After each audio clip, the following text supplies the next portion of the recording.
नमस्कार, मैं पंकज चौधरी स्वागत करता हूं अपने YouTube चैनल में। आज हम लोग बायोलॉजी के बारे में एक बार पिछली बार वाला वीडियो बना चुके हैं बायोलॉजी, ठीक ना, उसमें देख लीजिएगा। उसी को आगे बढ़ाते हुए कोशिका विज्ञान की तरफ चलते हैं और कोशिका विज्ञान क्या होती है इसको समझने की ज़रूरत है, ठीक ना। पहला है कोशिका विज्ञान, ठीक ना। तो इसमें हम लोग देखेंगे सबसे पहले जीव द्रव्य यानी प्रोटोप्लाज्म के बारे में, ठीक ना। जीव द्रव्य प्रोटोप्लाज्म,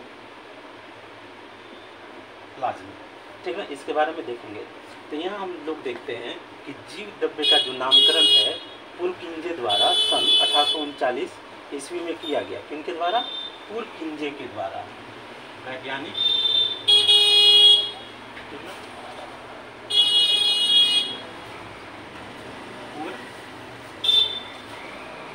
पुरकिंजे द्वारा सन 1839 ईस्वी में 39 ईस्वी में जीव द्रव्य का नामकरण किया गया। तो जीव द्रव्य का नाम वैज्ञानिक पुरकिंजे के द्वारा, ठीक ना, ये नामकरण किया गया, नामकरण किया गया।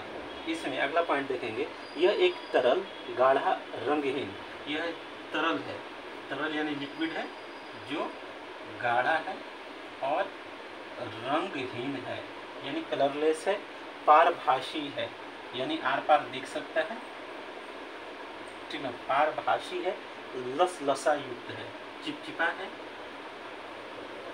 ये जो प्रोटोप्लाज्म है ये लसलसा है, साथ ही साथ यहाँ पे देखेंगे वजन युक्त पदार्थ है, ठीक ना, वजन युक्त पदार्थ है। चलिए इसके बाद हम देखेंगे कि जीव की सारी जैविक क्रियाएं इसी के द्वारा होती हैं। कोई भी जीव है तो जीव की सारी जैविक क्रिया इसी के द्वारा संपादित होती है। साथ ही साथ इसमें देखेंगे इसलिए जीव द्रव्य को जीवन का भौतिक आधार कहते हैं। इसलिए ये जो जीव द्रव्य है इसको जीवन का भौतिक आधार भी कहते हैं, ठीक ना। यहाँ तक समझ लेंगे एक बार फिर से। कोशिका विज्ञान के तहत जीव द्रव्य या प्रोटोप्लाज्म, इसका नामकरण वैज्ञानिक पुरकिंजे द्वारा 1839 ईस्वी में किया गया। ये एक तरल जो है, लिक्विड जो है, गाढ़ा है, रंगहीन है, पारभासी है, पारदर्शक टाइप का है, लसलसा चिपचिपा है और वजन युक्त पदार्थ है, ये जो जीव द्रव्य है। और जीव की सारी जैविक क्रियाएं जो है इसी प्रोटोप्लाज्म के द्वारा संपादित होती हैं। अब जीव द्रव्य जो है जीवन का भौतिक आधार है, ठीक ना। एक एक पॉइंट इंपॉर्टेंट है, इसको नोट कर लीजिएगा। अब सिंपल क्वेश्चन नहीं आते, अंदर से ये कॉन्सेप्ट बेस्ड क्वेश्चन पूछता है, तो कॉन्सेप्ट को याद रखना बेहद जरूरी है। चलिए इसके बाद नेक्स्ट हम देखेंगे, ठीक ना। नेक्स्ट हम लोग यहाँ पे देखेंगे कि जीव द्रव्य को दो भागों में बांटा जाता है। ये जो जीव द्रव्य है, ठीक ना, इसको दो भाग में बांटा गया है, पहला और ये दूसरा। तो इसमें है कोशिका द्रव्य, साइटोप्लाज्म। पहला क्या है? कोशिका द्रव्य, साइटोप्लाज्म। और सेकंड है केंद्रक द्रव्य, केंद्रक द्रव्य का मतलब होता है आपका न्यूक्लियोप्लाज्म, न्यूक्लियोप्लाज्म, ठीक है, न्यूक्लियोप्लाज्म। एक है कोशिका द्रव्य और दूसरा है केंद्रक द्रव्य, ठीक ना। ठीक है। अब यहाँ देखेंगे कि कोशिका द्रव्य यह कोशिका में केंद्रक एवं कोशिका झिल्ली के बीच रहता है। ये क्या रहता है? ये जो है आपको केंद्रक कोशिका में, कहाँ पे? कोशिका में केंद्रक एवं कोशिका झिल्ली के बीच, केंद्रक एवं कोशिका झिल्ली के बीच, केंद्रक एवं कोशिका झिल्ली के बीच रहता है। ठीक है। अब अगला जो है केंद्रक द्रव्य जो है ये कोशिका में केंद्रक के अंदर रहता है। ये कोशिका में केंद्रक के अंदर रहता है, केंद्रक के अंदर रहता है। ठीक है। अब हम इसमें एक बार फिर देख लेंगे। जीव द्रव्य जो है इसके दो भाग है, कोशिका द्रव्य और केंद्रक द्रव्य, साइटोप्लाज्म, न्यूक्लियोप्लाज्म। तो कोशिका द्रव्य जो है कोशिका में केंद्रक और कोशिका झिल्ली के बीच है, और केंद्रक द्रव्य जो है कोशिका में केंद्रक के अंदर रहता है। चलिए इसमें और आगे देखेंगे जीव द्रव्य में ही। ठीक ना। यहाँ हम देखेंगे कि जीव द्रव्य का 99% भाग 4 तत्वों से मिलकर बना होता है। ये जो जीव द्रव्य है इसमें 99% इसके जो भाग हैं, भाग में 4 महत्वपूर्ण तत्व होते हैं। ठीक है। 4 महत्वपूर्ण भाग होते हैं। इसमें ऑक्सीजन 76% है। ठीक ना। ऑक्सीजन 76% है। इसके बाद कार्बन 10.5% है, कार्बन 10.5% है। साथ ही साथ हाइड्रोजन 10% है, हाइड्रोजन 10% है, और नाइट्रोजन 2.5% है, और इसमें नाइट्रोजन 2.5% होता है। तो जीव द्रव्य का 99% भाग जो है उसमें आपका ऑक्सीजन 76%, कार्बन 10.5%, हाइड्रोजन 10% और नाइट्रोजन 2.5% इसमें सम्मिलित रहता है। तो जीव द्रव्य का लगभग 80% भाग जल होता है। एक और चीज़ जीव द्रव्य से कि इसमें लगभग 80% भाग जल होता है, और बाकी 20% ये चीज़ हो गया। ठीक है। अब यहाँ देखेंगे कि जीव द्रव्य में अकार्बनिक और कार्बनिक यौगिकों का जो अनुपात है 81:1 होता है। तो यहाँ जीव द्रव्य में जो कार्बनिक हैं, ठीक, प्लस अकार्बनिक पदार्थों का जो अनुपात है लगभग 81:19 के लगभग में है। 81:, ठीक ना, आपका 19 होता है। चलिए इसके बाद हम लोग कोशिका के बारे में, इसके बारे में और डिटेल अध्ययन करेंगे। ठीक ना। अगला है हमारी कोशिका यानी सेल। ठीक है। कोशिका यानी सेल। यहाँ देखेंगे कोशिका जो है जीवन की सबसे छोटी कार्यात्मक एवं संरचनात्मक इकाई है। ये क्या है? जीवन की सबसे छोटी एवं, ठीक ना, कार्यात्मक एवं संरचनात्मक, छोटी कार्यात्मक एवं संरचनात्मक इकाई है। जैसे हमारी पूरी इतनी बॉडी है, इसमें छोटे से छोटे जो सबसे सूक्ष्म है वो आपको सेल कहलाते हैं, कोशिका कहलाते हैं। जैसे कहीं कोई भाग कट जाता है, हल्का सा ब्लड निकलता है, उसके बाद क्या होता है, ब्लड आना बंद हो जाता है। फिर देखिएगा 1-2 दिन के बाद कि जहाँ कटा हुआ था वहाँ भूरा भूरा कलर का एक मोटा परत बैठ गया है। ठीक है। उस परत को 1-2 दिन के अंदर अगर उखाड़ देते हैं तो वहाँ बहुत दर्द होता है। तो जो आपका सेल रिपेयर हो रहा है वो उखड़ जाता है, जिससे बाद आपको दर्द होता है। उसको वैसे ही छोड़ दीजिएगा तो 2-3 दिन में, 4 दिन में वो परत अपने आप कट जाएगी। वहाँ एक नया सेल देखिएगा कि डेवलप हो चुका है। तो सेल अपने आप को क्या करती है, वृद्धि करके वहाँ जो मांसपेशियों में रिपेयर का भी काम कर देती है। तो ये जीवन की सबसे छोटी है, कार्यात्मक भी है, संरचनात्मक इकाई है। ठीक ना। अब यहाँ एंटोवान, ठीक ना, एंटोन और लीवेनहॉक ने, वैज्ञानिक एंटोन, ठीक ना, लीवेनहॉक वैज्ञानिक का नाम है। ठीक है। एंटोन लीवेनहॉक ने पहली बार कोशिका को देखा, इसका वर्णन किया। इन्होंने पहली बार कोशिका को देखा एवं इसका वर्णन किया। ठीक ना। अब यहाँ देखेंगे कि कोशिका के अध्ययन के विज्ञान को साइटोलॉजी कहते हैं। तो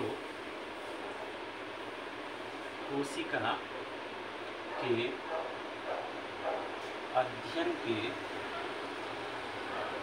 विज्ञान को साइटोलॉजी, ठीक ना, साइटोलॉजी कहते हैं। अक्सर ये प्रश्न आ जाता है, ठीक ना। साइटोलॉजी कहते हैं कोशिका के अध्ययन को, और कोशिका शब्द का प्रयोग सर्वप्रथम अंग्रेज वैज्ञानिक थे रॉबर्ट हुक ने 1665 ईस्वी में किया था। तो 1665 ईस्वी में एक है रॉबर्ट हुक, ये अंग्रेज है, ठीक है, ये क्या है, ब्रिटिश है, ठीक है। तो इन्होंने सबसे पहले आपका कोशिका शब्द का प्रयोग किया। इसके लिए कोशिका शब्द का सर्वप्रथम प्रयोग किया, ठीक ना। जिनको बायोलॉजी एकदम नहीं आती, मेरे जितने भी सब्जेक्ट हैं, जितने भी चीज़ों में पढ़ाता हूँ, तो वो उन सभी फ्रेशर हैं जो अंडर ग्रेजुएट हैं या जो किसी सिविल सर्विस की तैयारी करना चाहते हैं, यूपीएससी की तैयारी करना चाहते हैं, किसी भी एग्ज़ाम की तैयारी करना चाहते हैं, तो उनको एकदम एनसीईआरटी से समझा रहे हैं, एकदम बेस से समझाते हैं, ताकि आपकी पकड़ मजबूत रहे, ठीक ना। तो 1665 ईस्वी में रॉबर्ट हुक अंग्रेज वैज्ञानिक थे, तो कोशिका शब्द का इन्होंने सर्वप्रथम प्रयोग किया। अगला पॉइंट यहाँ पे देखेंगे कोशिका से संबंधित।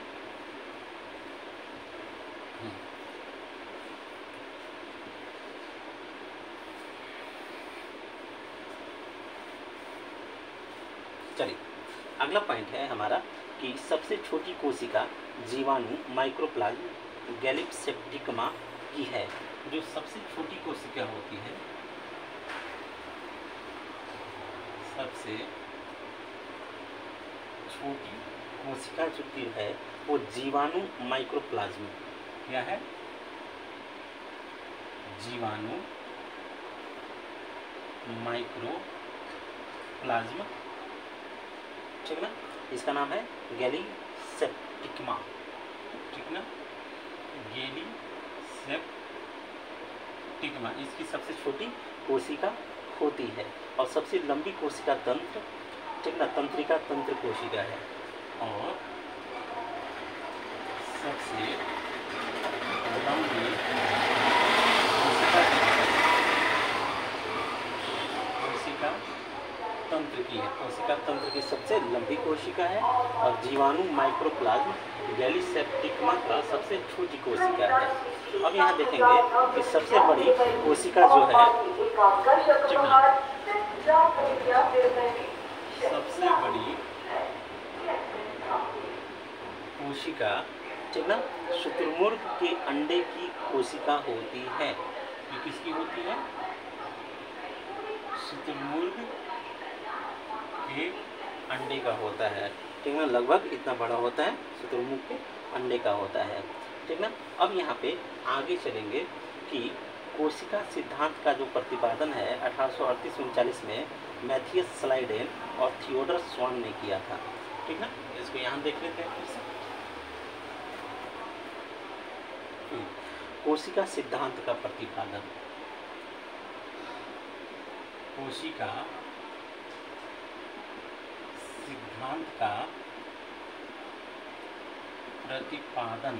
तो कोशिका सिद्धांत का जो प्रतिपादन है, ठीक ना, सबसे पहले 1838-39 ईस्वी में, 1838-39 ईस्वी में मैथियस स्लाइडेन, ठीक ना, स्लाइडेन ही लिखेंगे, ये वैज्ञानिक स्लाइडेन एवं आपके थियोडर स्वान, ठीक है ना, थियोडर स्वान ने किया था। यद्यपि इनका सिद्धांत यह बताने में असफल रहा कि नई कोशिकाओं का निर्माण कैसे होता है। पहली बार रुडोल्फ विर्चो ने स्पष्ट किया कि कोशिका विभाजित होती है और नई कोशिकाओं का निर्माण पूर्व स्थित कोशिकाओं के विभाजन से होता है। तो इन्होंने यहाँ पे एक भाई अध्ययन रिसर्च करने में कई चीज़ें छूट जाती हैं, उन्हीं में से एक चीज़ इनसे छूट गई कि नई कोशिकाओं का निर्माण कैसे होता है, ठीक ना, नई कोशिकाओं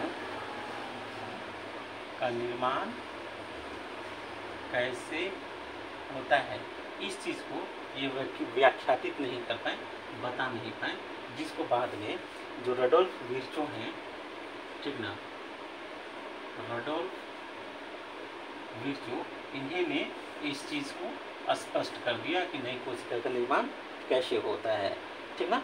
ये करीब 1885 ईस्वी में इन्होंने ये चीज़ स्पष्ट कर दिया। चलिए इसके बाद हम लोग देखेंगे कि कोशिका सिद्धांत की मुख्य बातें इस प्रकार से हैं। उससे पहले हम लोग देखेंगे कोशिका का औसत संगठन क्या है, ठीक ना। कोशिका का औसत जो संगठन है उसमें क्या क्या चीज़ें शामिल है, इस चीज़ को हम लोग अच्छी तरीके से समझेंगे, ठीक ना। तो अवयव और एक तरफ कोशिकीय भार का प्रतिशत, तो कोशिका में जल जो है करीब 70 से 90% है, 70 से 90% है। प्रोटीन 10 से 15 है, प्रोटीन 10 से 15% है। कार्बोहाइड्रेट जो है, ठीक ना, कार्बोहाइड्रेट जो है ये लगभग आपका 3% है, 3% है। तो लिपिड 2% है, लिपिड इसमें 2% है। न्यूक्लिक अम्ल 5 से 7% है, न्यूक्लिक अम्ल जो है 5 से 7% है। और आयन, ठीक ना, आयन इसमें 1% होता है। तो कोशिकाओं का ये औसत संगठन है, क्या है,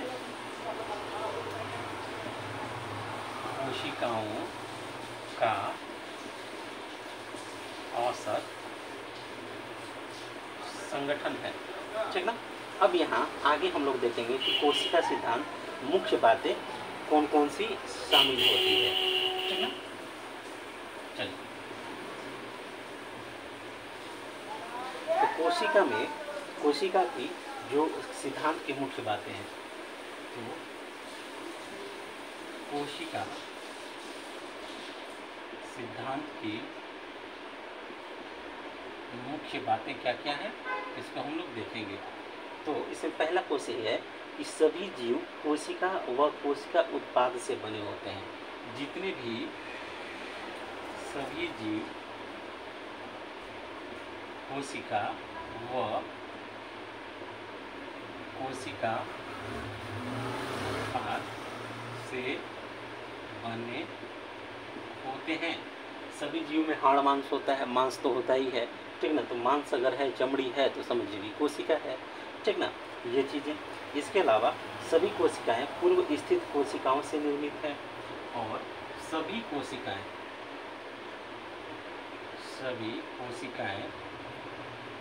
पूर्व विकसित, ठीक ना, कोशिकाओं से निर्मित होती है, कोशिकाओं से निर्मित होती है। जितनी भी कोशिका थे, जब बच्चा होता है माँ के पेट में होता है, तब वहाँ से उसके सेल डेवलप होते हैं, बड़ा होता है, तो धीरे धीरे जितने भी सेल और उसमें ऑर्गन्स मिलते हैं, टिश्यू मिलते हैं, ये सब धीरे धीरे डेवलप होते हैं, तो एक बड़ा वयस्क रूप लेता है, ठीक ना। अब देखेंगे कि कोशिका का निर्माण जिस क्रिया से होता है उसमें केंद्रक एवं अभिकर्ता होता है। तो कोशिका के निर्माण जिस क्रिया से होता है, ठीक ना, कोशिका का निर्माण जिस क्रिया से होता है, ठीक ना, उसमें केंद्रक मुख्य अभिकर्ता होता है। उसमें जो केंद्रक है, ठीक ना, वो मुख्य अभिकर्ता है, मुख्य अभिकर्ता है। तो इसमें जो है केंद्रक जो होता है आपका मुख्य अभिकर्ता का कार्य करता है, ठीक ना। अब यहाँ अगला पॉइंट देखेंगे कि कोशिका 2 प्रकार की होती है, ठीक ना। अगला पॉइंट देखते हैं, कोशिका 2 प्रकार की होती है, ठीक ना। कौन कौन सी होती है इसे क्लियर करेंगे, ठीक है।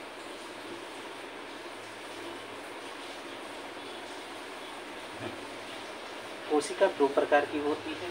कोशिका के 2 भाग हैं, ठीक है। पहला है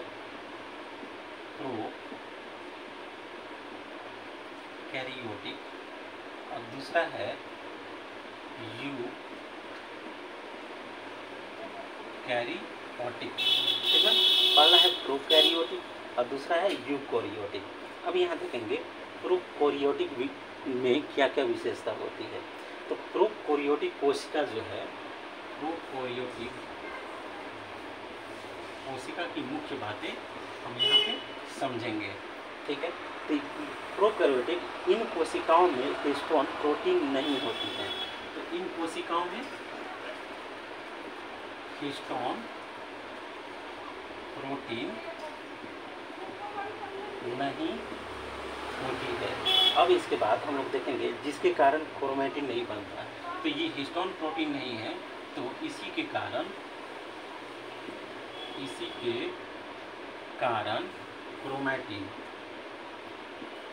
क्रोमैटिन नहीं बन पाता है। हिस्टोन है ही नहीं, जब हिस्टोन नहीं रहेगा ठीक ना, क्रोमैटिन नहीं बन पाता है। केवल डीएनए का सूत्र ही गुणसूत्र के रूप में पड़ा रहता है। तो इसमें जो डीएनए का गुणसूत्र है, ठीक ना, डीएनए का गुणसूत्र जो है, ठीक ना, गुणसूत्र के रूप में पड़ा रहता है। तो यही का गुणसूत्र जो है ये आपका गुणसूत्र क्रोमोसोम के रूप में पड़ा रहता है। एक एक पॉइंट क्लियर करते चलेंगे और एक एक पॉइंट पे ध्यान देना बेहद ज़रूरी है। ठीक है, अब देखिएगा अन्य कोई आवरण इस घेरे में नहीं रहता है। इस घेरे में ठीक ना कोई आवरण नहीं रहता, कोई भी आवरण इस घेरे में नहीं रहता है। ठीक है, अब अतः केंद्रक का नाम की कोई विकसित कोशिकांग इसमें नहीं रहती है। तो यहाँ पे अतः केंद्रक का नाम कोई विकसित कोशिकांग इसमें नहीं होती। तो यहाँ पे कोई भी कोशिकांग विकसित नहीं होती है। ठीक है, तो इसमें समझेंगे कि जीवाणुओं एवं नीलहरित शैवालों में ऐसी कोशिकाएं मिलती हैं। ऐसी कोशिकाएं कहाँ मिलेंगी? जीवाणु में मिलेंगी। ठीक ना, जीवाणु एवं नीलहरित शैवाल में आपको यूकैरियोटिक नहीं बल्कि प्रोकैरियोटिक मिलेगी। प्रोकैरियोटिक कोशिकाएं किसमें मिलेंगी? जीवाणुओं में मिलेंगी और नीलहरित शैवाल जो होते हैं उसमें मिलती हैं। ठीक है, एक बार फिर से देख लेते हैं। प्रोकैरियोटिक कोशिकाएं इसमें हिस्टोन प्रोटीन नहीं होती, इसी के कारण क्रोमैटिन नहीं बन पाता है और डीएनए का जो गुणसूत्र है वह गुणसूत्र के रूप में यूं ही पड़ा रहता है और इसमें इस घेरे में कोई आवरण भी नहीं होती है। कोशिका इसलिए यहाँ पे डेवलप भी नहीं होगी और जीवाणु तथा नीलहरित शैवाल प्रोकैरियोटिक कोशिकाओं में शामिल होते हैं। चलिए अब यूकैरियोटिक कोशिकाओं के बारे में देखेंगे। ठीक ना, यूकैरियोटिक कोशिकाओं में क्या होता है इसको समझेंगे। तो यूकैरियोटिक कोशिकाएं जो है इन कोशिकाओं में दोहरी झिल्ली के आवरण, ठीक है, यूकैरियोटिक कोशिकाओं में क्या होंगे? दोहरी झिल्ली के आवरण, ठीक ना, कॉमा केंद्रक आवरण से घिरा और केंद्रक आवरण से घिरा, ठीक ना, सुस्पष्ट केंद्रक पाया जाता है। यहाँ को सुस्पष्ट केंद्रक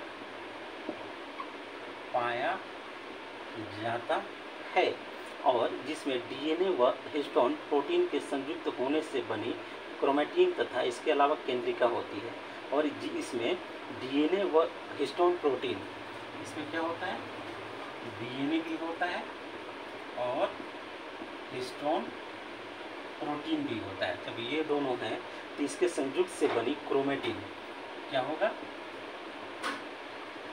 क्रोमैटिन, ठीक ना, और तथा इसके अलावा केंद्रिका भी होती है। क्रोमैटिन भी होता है और केंद्रिका भी होगी।